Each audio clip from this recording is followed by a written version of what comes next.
ஏனுங்க மக்களே, நம்ம பவானி சின்னாத்து பாலத்தோட வரலாறு தெரிஞ்சுப்போமா? வாங்க. பவானி பாலம்னு சொல்லுவாங்க கண்ணு. பிரிட்டிஷ்காரன் காலத்துல கட்டின பாலம் இது. பவானி சாகர் பாலத்துலேருந்து வரப்போ ஆங்கிலேய காலத்தில் வந்து அது 1902 கட்டினதுங்க.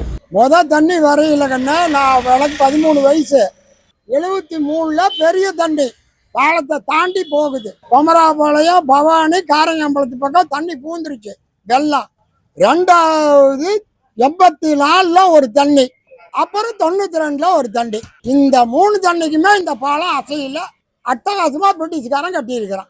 மக்களே, இப்ப நம்ம பவானி சின்னாத்து பாலத்தை பார்க்க போயிட்டு இருக்கோம். பரிசுல பயணம் பண்ணிட்டு இருக்கோம். வாங்க, வெள்ளக்காரன் காலத்துல கட்டின பாலம் வெள்ளக்காரன் எப்படி கட்டிட்டான்னு காட்டுறேன்.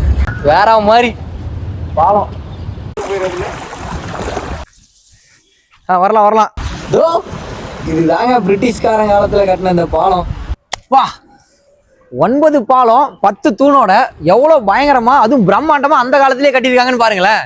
உண்மையாலுமே இந்த பாலத்தோட ஆர்கிடெக்சரை பார்த்து அவ்வளவு வியப்பா இருக்குதுங்க மக்களே. ஏன் சொல்றேன்னா, இங்க பாருங்க, ஒவ்வொரு கல்லோட இன்ச்சு 20 இன்ச்சு 15 இன்ச்சு 10 இன்ச்சுக்கு குறையாம இருக்குதுங்க.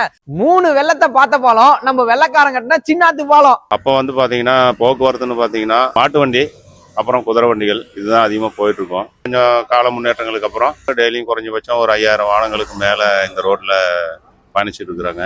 ஒன் வே இருந்தது, இப்போ வந்து போகிறதுக்கு இந்த வழியாகவும் வர்றதுக்கு அந்த வழியாகவும் இன்னொரு அடிஷ்னலாக ஒரு பாலம் கட்டியிருக்காங்க. அந்த பாலம் கட்டி 28 வருஷம் ஆகுது. இது பழைய பாலம், அதெல்லாம் எப்போ பிடிச்சி கட்டியிருக்கிறாங்க. ஒரு 30 வருஷத்துக்கு முன்னாடி கட்டின பாலமும் ஒரு 150 வருஷத்துக்கு மேல முன்னாடி கட்டின பாலத்தையும் பாருங்க. அதுவும் அவ்வளோ ஈவனா எப்படி கட்டிருக்காங்கன்னு பாருங்களேன். பாலத்தை பார்த்ததோட அப்படியே நம்ம பேஜுக்கு ஒரு ஃபாலோ பண்ணிட்டு வீடியோ ஒரு லைக் தட்டி விட்டு மறக்காம எத்தனை பாலம் எத்தனை தூண்கள்னு சொல்லியிருந்தேன்னு கமெண்ட்ல சொல்லிட்டு போங்க. பார்க்கலாம் எத்தனை பேர் சரியா சொல்றீங்கன்னு. வரட்டா.